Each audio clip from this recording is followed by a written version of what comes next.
C'est dire pas salut, ça va? grave, non, ça va, c'est boyfriend material, on parlera, non?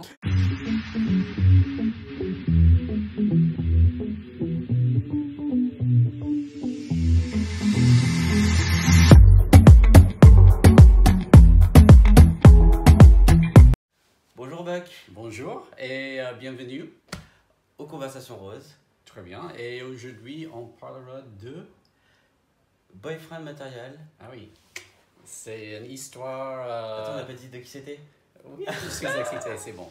Mais pour vous, c'est une histoire britannique, je pense, l'auteur, Alexis Hall. Et tu l'as lu en français ou en anglais? En anglais, parce qu'il est sorti en 2020 et il n'est pas encore traduit. Ok, cool. Et alors? Très très bien. Oui? Ouais? Pourquoi? Ah, t'es pas d'accord? Est-ce qu'on raconterait pas d'abord l'histoire? Oui, vas-y. Donc c'est l'histoire de Lucien et Oliver. Oliver. Ouais. Lucien est fils de vieille rockstar des années 80.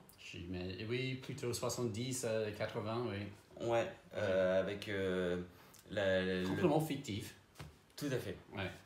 Le père qui était longue rockstar sur plusieurs années et qui a eu une histoire musicale avec la mère.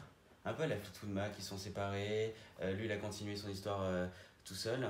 Et comme c'est une rockstar, il a décidé de ne pas vraiment reconnaître son fils. Et son fils, lui, a vécu dans a grandi dans cette absence du père. Et donc, Il faut dire que le fils est gay. mais oui, tout à fait. Et aujourd'hui, il a 30 ans. Quelque chose comme 28, quelque chose comme Ouais. ça, oui. Oui. ça. Donc c'est pas une romance. De gamins, des Exactement. ados, ouais. Et là, il est à une époque où il a eu une vie un peu dissolue. Et l'histoire de ses parents lui pèse au quotidien parce qu'il a du mal à trouver du boulot. Et d'ailleurs, le seul boulot qu'il a trouvé, c'est dans une association pour sauver les coléoptères. Et, Crap. Crap. Ouais. C-R-A-P-P. Et le problème, c'est qu'il va vivre une petite aventure dans une discothèque qui va être prise en photo par des paparazzis, très très mal interprétée. Et comme lui, il s'occupe de trouver des donateurs pour The Crap, il risque de perdre son boulot parce que les donateurs ne le suivront pas.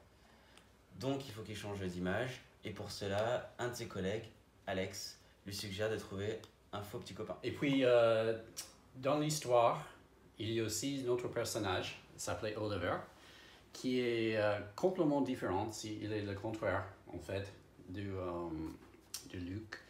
Et Comment est-il différent? Tu l'écrirais comment?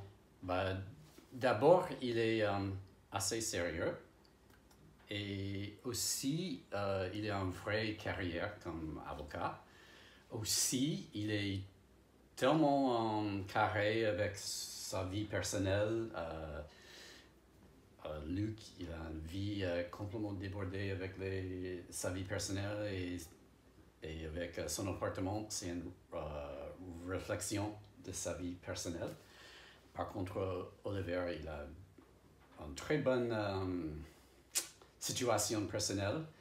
L'appartement dans un quartier branché, il est tellement beau, il prend beaucoup de soin de lui, et aussi avec ces deux personnalités, ça c'est le conflit.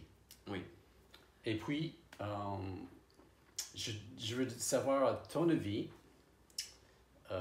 qu'est-ce que c'était le meilleur point pour toi dans cette histoire? C'est-à-dire, je sais que tu étais complètement accro avec l'histoire parce qu'on a échangé des messages. Ah oui, je suis tellement... Donc, pour toi, c'était quoi qui marche bien dans l'histoire? Alors, c'est le côté romance. Alors ça, c'est la romance qui nous prend. T'as envie de savoir si Oliver et Luke vont tomber amoureux, quand est-ce qu'ils vont se le dire. Donc moi, j'ai été accroché par ça. Mais sinon, de manière plus profonde, je trouvais que c'était très intéressant la réflexion sur qu'est-ce qu'être un bon gay. Qu'est-ce que... on accepte que Luc soit homosexuel, mais il y a certaines choses qu'il ne doit pas faire dans la vie de tous les jours pour les hétéros, pour le milieu professionnel. Et ça j'ai trouvé ça extrêmement juste. Contrairement aux autres romances qui sont souvent écrites par des auteurs féminines où c'est juste une histoire d'amour entre deux mecs. Et, voilà, moi c'était ça. Ok, cool. Pour moi, les choses qui marchaient bien, c'était d'abord, comme écrivain, l'auteur Alexis Hall, il a écrit des personnages tellement réels. C'est-à-dire, le voix était évident, même s'il n'a pas expliqué que ah oui, c'était elle qui a dit ça ou c'était lui qui a dit ça. Quand tu lis le dialogue, parce qu'il y a beaucoup de dialogues dans cette histoire, on sait exactement ce qui parle. Ouais. Et donc, pour ça, c'était des personnages qui ressemblent à quelqu'un vivant. C'était des vraies personnes, à mon avis. Même si la plupart des personnages étaient complètement bêtes, ça c'est une autre chose. Mais j'avais adoré ce fait qu'il a créé des personnages tellement réels comme... Et très, très caractérisés, ce qui voilà. fait que dès que tu as la phrase qui apparaît, tu dis ah oui, c'est Alex, ah oui, c'est... Même avec le petit SMS ils ont envoyé à chacun, il y a un qui fait toujours des fautes d'orthographe avec ses messages, c'était marrant. Et voilà, donc ça c'était top. Aussi, je ne sais pas si tu as lu, il y avait un roman, c'était il y a 10 ans, par un autre écrivain britannique qui s'appelait Jojo Moyes. Ah non. Il est assez connu pour ce genre d'histoire d'amour entre deux personnages complètement différents. Et donc, si on aime bien Jojo Moyes, vous aimerez bien cette histoire. Après, c'est le classique de la rom-com, comme Bridget Jones. Moi, j'ai trouvé que c'était tellement du Bridget Jones. D'ailleurs, la meilleure amie de Luc s'appelle Bridget. Elle est dans une maison d'édition. T'as pas la moto de Kafka, mais tu y es presque. T'as aussi tous les clins d'œil que tu peux avoir avec tous les films de Julia Roberts, qui sont toujours pareils. Le pauvre et la riche, vice-versa. Le caractériel et celui qui est un peu plus effacé. Et donc on retrouve cette dichotomie facile de la comédie. Oui, voilà. Mais qu'on porte bien, ça marche toujours bien, tu prends du plaisir. T'as un côté un peu plaisir coupable. Pour toi, tu donnes combien des étoiles sur 5? 4. 4? Ouais. Ok. Parce que même si j'ai adoré, c'est pas un chef-d'œuvre. Pour moi, dans ma classification qui est peut-être pas bonne, je trouve qu'une romance, ça vaut pas 5 sur 5. Ouais. Parce que ça reste plaisant, mais je le referme. Et qu'est-ce qu'il en reste, si ce n'est des heures agréables à passer?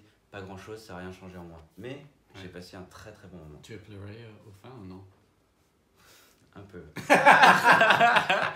Ok, c'est cool. Pour moi, je le donne 3 étoiles.